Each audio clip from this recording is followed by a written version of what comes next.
my life. Woo! So my friend Tim, thank you, appreciate that. So my friend Tim, aka Mr. Wiener over here, picks me up, proceeds to tell my son that he thinks I'm whacked out on drugs. I'm completely sober, I had just got off work, so I'm kind of like, didn't have time today to do any blowing yet. Probably could use that before I go on stage though, but that's okay. So, I think the going thing here is tell everybody what you are. You probably heard my last name, it's Ying. I'm Chinese, it's weird. I talk like this. My mom's an English teacher, I didn't have a fucking chance. One of the craziest things I think that ever happened to me was I grew up in an extremely white neighborhood. Like, you ever been to Rockford? And it's the side of town where you can like not lock your door? That's where I grew up at. Like, every morning there were middle-aged white ladies with reflectors on their butt doing the whole jog thing. I'm familiar with this number here, but so I grew up over there, and my mom's an English teacher. Like I said, didn't have a chance. My dad's an engineer, and he's Asian, so yeah. Basically failed from waking up until going to sleep, and then got yelled at about how I talked about it. So I remember in I want to say 1992, because Go America, they're still desegregating schools in 1992. One day I walked into school and I was one of 3 black kids in the building, and the next day I was one of 30. But they all came from the other side of town, where the real black people lived at. I didn't know shit about that shit.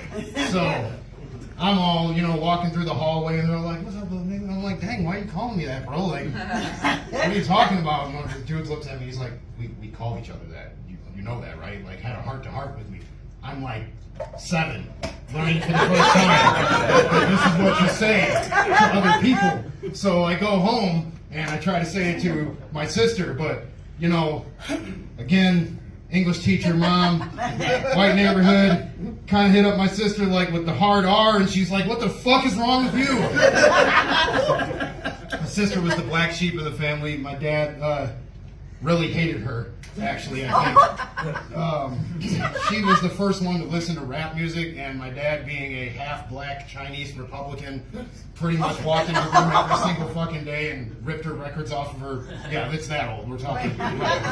For you Gen Zs, you put a needle on it and it spins and music comes out. But I remember she bought The Chronic, and literally she's jamming to it, and my mom's all like this, that, and this, and then my dad comes in, and she didn't turn it off fast enough, and he came downstairs and kicked the door and ripped the record off and fucking threw it in the fire. "Don't listen to that damn shit."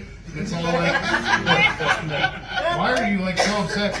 And he would try to demand that we listen to his music, and it's not even he listened to cool boomer music. He's listening to fusion jazz.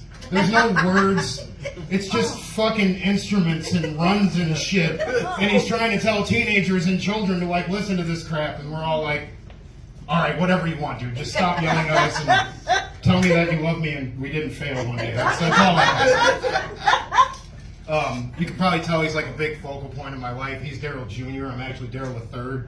Which that really helps when you're trying to get along with your own people. My name's Daryl Ying the Third. So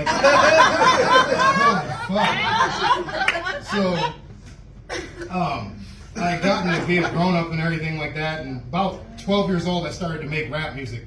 I played piano because of course I'm Chinese, so they sat me down when I was a month old and made me pluck out keys. So I actually decided my rebellion as a teenager was going to be make the shit my dad hates the most.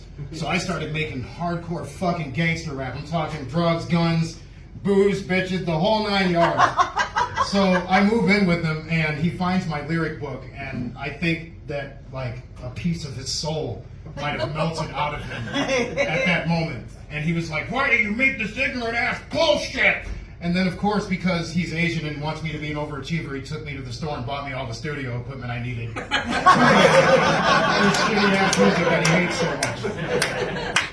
And then proceeded to tell me about how he really likes my stuff, but everyone else is just an ignorant Negro.